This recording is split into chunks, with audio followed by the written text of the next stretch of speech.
Hello, my dear students. Today we are going to discuss the next lesson, lesson number 7, our country, India. Let's start the given text. India is a country of vast geographical expanse. Bharat एक बहुत बड़े भौगोलिक विस्तार वाला देश है. In the north, it is bound by the lofty Himalayas. उत्तर में ये हिमालय के ऊंचे शिखरों से घिरा हुआ है.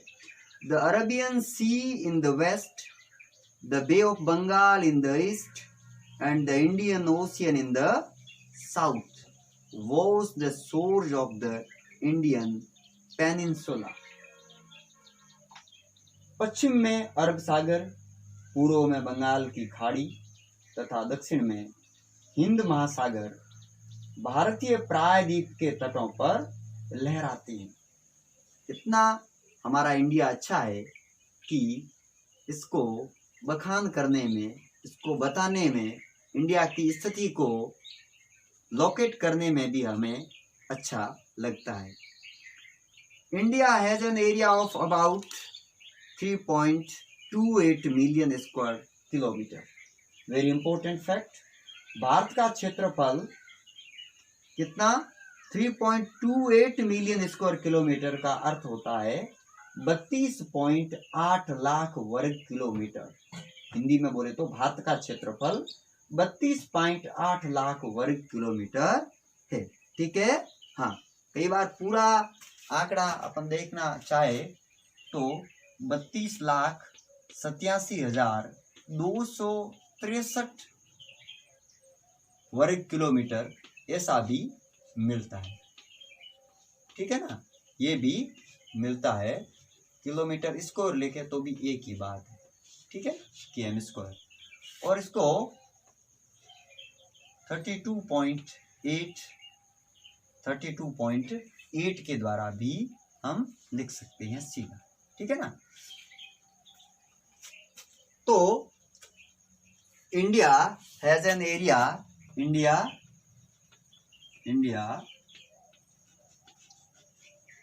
Has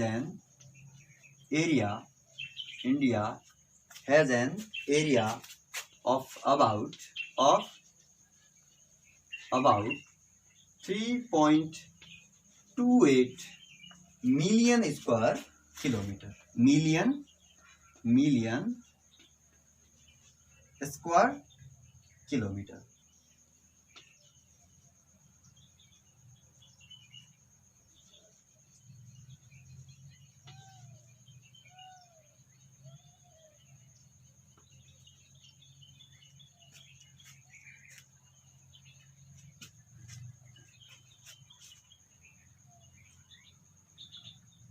The north-south extent from Kashmir to Kanyakumari is about 3,200 kilometre.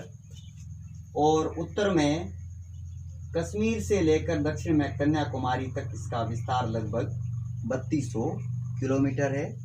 And the east west extent from Arunachal Pradesh to Kutch is about 2,900 kilometre. और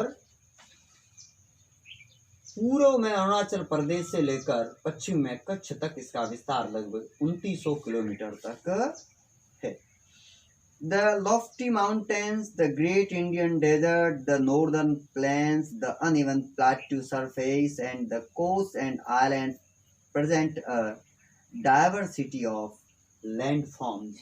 ऊंचे ऊंचे पर्वत, भारतीय महामरुस्थल, उत्तरी मैदान, असमान पठारी सतह, तटीय भाग एवं द्वीप समूह स्थल रूपों की विभिन्नताओं को दर्शाते हैं.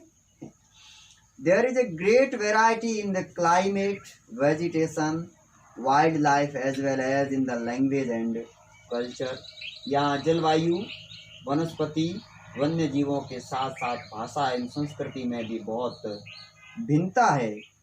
We find unity that is reflected in traditions that bind us as one nation. इस भिन्नता में भी हम एकता को पाते हैं जो हमारी परंपराओं में दिखती है. और यही कारण है कि हम एक राष्ट्र में बंधे हुए हैं। India has a population of more than 120 crore since the year 2011। वर्ष 2011 से अब तक भारत की आबादी 120 करोड़ से अधिक हो चुकी है। It is the second most populous country of the world after China, और ये चीन के बाद विश्व का दूसरा सबसे अधिक जनसंख्या वाला देश है। Very important fact that it is the second most populous country of the world after China. India is the second most populous country of the world after China.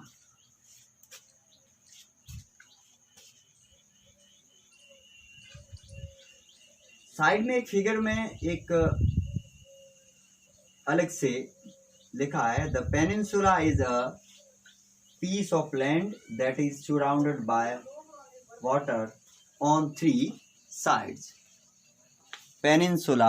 The peninsula is a piece of land that is surrounded by water on three sides. Very important fact that the peninsula is a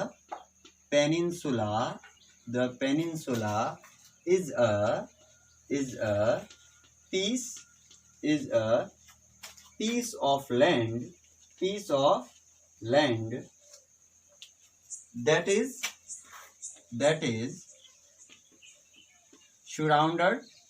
is surrounded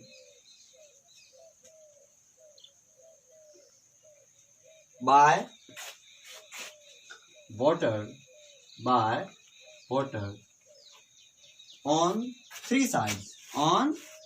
three sides.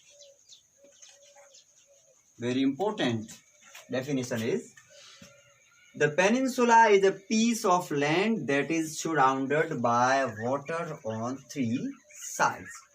अर्थात प्रायद्वीप स्थल का वह भाग है जो तीन तरफ से जल से घिरा होता है, और हमारे देश की यही कंडीशन है कि उत्तर में तो ये हिमालय के ऊंचे शिखर से घिरा है, पश्चिम में क्या है, अरब सागर है, पूर्व में बंगाल की खाड़ी है, और दक्षिण में हिंद महासागर है।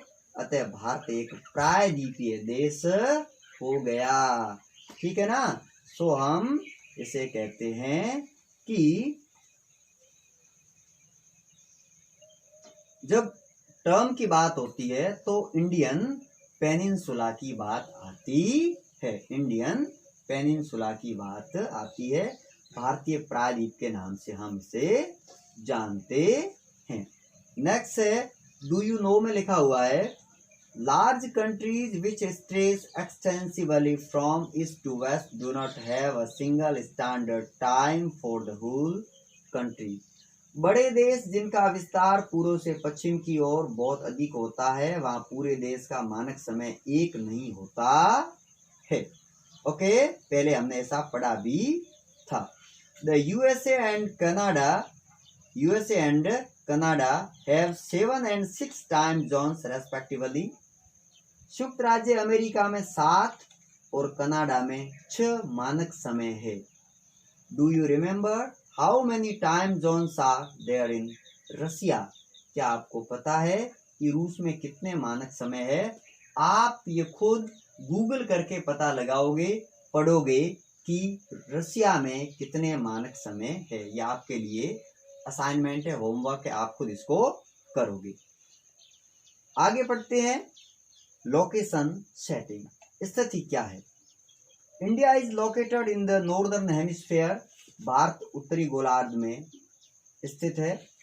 The tropic of cancer passes almost half way through the country. देश के लगभग मध्य भाग से होकर यहाँ कर्क रेखा गुजरती है। From south to North mainland of India extends between 8 degree 4 n and 37 degree 6 n latitude. और दक्षिण से उत्तर की ओर भारत की मुख्य भूमि का विस्तार जो है वो 8 डिग्री 4 मिनट उत्तर तथा 37 डिग्री 6 मिनट उत्तर अक्षांशों के बीच है. From west to east, India extends between 68 degree 7 minute east and 97 degree 25 minute east longitude. और पश्चिम से लेकर पूर्व तक भारत का विस्तार 68 डिग्री 7 मिनट पूर्व तथा 97 डिग्री 25 मिनट पूर्व देशांतरों के बीच है. If we divide the world into eastern and western hemisphere, which hemisphere would India belong to? अगर हम विश्व को पूर्व एवं पश्चिम गोलार्ध में बांटते हैं तो भारत की स्थिति किस गोलार्ध में होगी? Due to great longitudinal extent of about 29 degree, there could be a wide differences in local time of places located at two extreme points of India. बहुत बड़े देशांतरीय विस्तार लगभग 29 डिग्री के कारण यहाँ के दो छोर पर स्थित स्थानों के स्थानीय समय में बहुत अधिक अंतर हो सकता था. As such, the difference between these 2 points would be of, come on the next page, would be of about 2 hours. इस तरह की दूरी पर स्थित दो स्थानों के बीच समय का अंतर लगभग 2 घंटे तक का होगा. 2 घंटे तक का हो सकता है जब हम इसको निकालते हैं. As you have learnt earlier, the local time changes by 4 minutes for every 1 degree of longitude. हमने पहले पढ़ा है कि प्रत्येक 1 डिग्री देशांतर के लिए स्थानीय समय में 4 मिनट का अंतर होता है. The sun rises about 2 hours earlier in the east Arunachal Pradesh than in the west Gujarat. पश्चिम में गुजरात की अपेक्षा पूर्व के अरुणाचल प्रदेश में सूर्योदय लगभग 2 घंटे पहले होता है. You have already read earlier why the local time of longitude of 82 degree 30 minute east has been taken as the Indian standard time. हम पहले पढ़ चुके हैं कि 82 डिग्री 30 मिनट पूर्वी देशांतर के स्थानीय समय को भारत का मानक समय क्यों माना गया है. This meridian और longitude is also termed as the standard meridian of India. और इस याम्योत्तर को भारत का मानक याम्योत्तर भी कहा जाता है. You can see the in figure 7.1 India and its neighboring countries. We have discussed the introduction of our lesson number 7, our country India. In next video, we will discuss India's neighbors. Keep continue with me. Thank you.